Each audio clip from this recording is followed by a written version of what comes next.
बांदा पहुंचे मुख्यमंत्री योगी आदित्यनाथ ने जनसभा को संबोधित करते हुए जिले को 710 करोड़ रुपए की विकास परियोजनाओं की सौगात दी।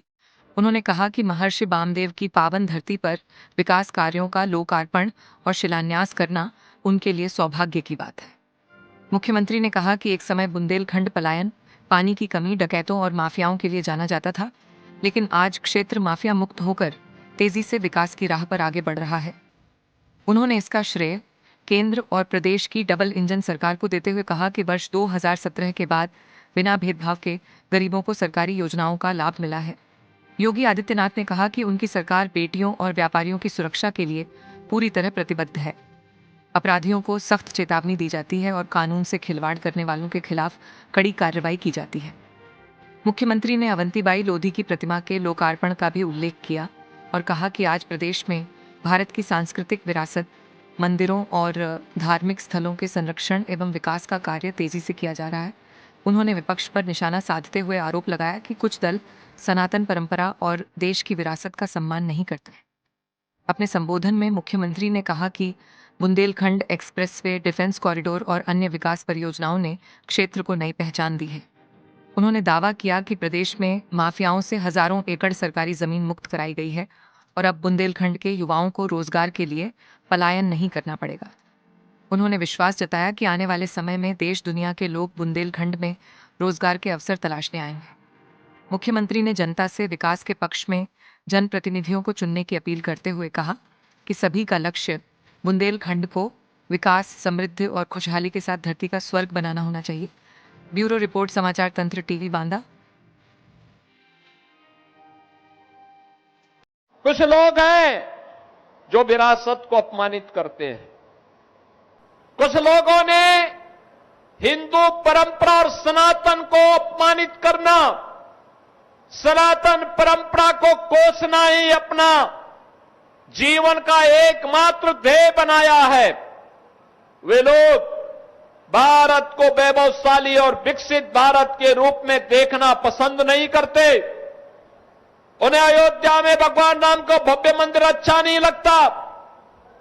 उन्हें काशी में काशी विश्वनाथ धाम अच्छा नहीं लगता। उन्हें मिर्जापुर में मां विंध्यवासिनी का ये भव्य धाम अच्छा नहीं लगता। उन्हें चित्रकूट धाम के कार्यों के लिए और उसकी सजावट के लिए किए जाने वाले प्रयास अच्छे नहीं लगते और उनको मंदिरों के सुंदरीकरण और विकास के लिए किए जाने वाले प्रयास भी अच्छे नहीं लगते। याद करिए, हम विरासत का संरक्षण करने के लिए जो पैसा आज हमारे जनप्रतिनिधिगण मंदिरों के सुंदरीकरण के कार्य के लिए प्रदान करते हैं, ये पैसा समाजवादी पार्टी, पैसा तो आपका, अंतर यही है, बीजेपी की सरकार आई तो अब पैसा मंदिरों के विकास के लिए, धामों के सुंदरीकरण में खर्च हो रहा है और समाजवादी पार्टी के समय वही पैसा कब्रिस्तान की बाउंड्री वॉल के लिए चला जाता था। उनको कब्रिस्तान प्यारा है, इसलिए वे राम मंदिर और काशी विश्वनाथ धाम और मां विंध्यवासिनी धाम और नैमिषारण्य और चित्रकूट धाम के विकास का विरोध करते हैं। बुंदेलखंड के पीछे यहां का पिछड़ापन यहां के पलायन का कारण बना था। यहां के नाम पर पिछड़ापन इसका पर्याय था। पलायन और प्यास बुंदेलखंड की पहचान बन गई थी। बुंदेलखंड में कहीं भूमाफिया, कहीं खनन माफिया, कहीं लैंड माफिया, कहीं सैंड माफिया, कहीं वन माफिया और कहीं पर डकैतों का आतंक इस कदर साया हुआ था कि किसान भी अपने खेत में जाने से डरता था। बहनों और भाइयों, ये पाठा का क्षेत्र डकैतों के फिरौती और वसूली का माध्यम बन गया था।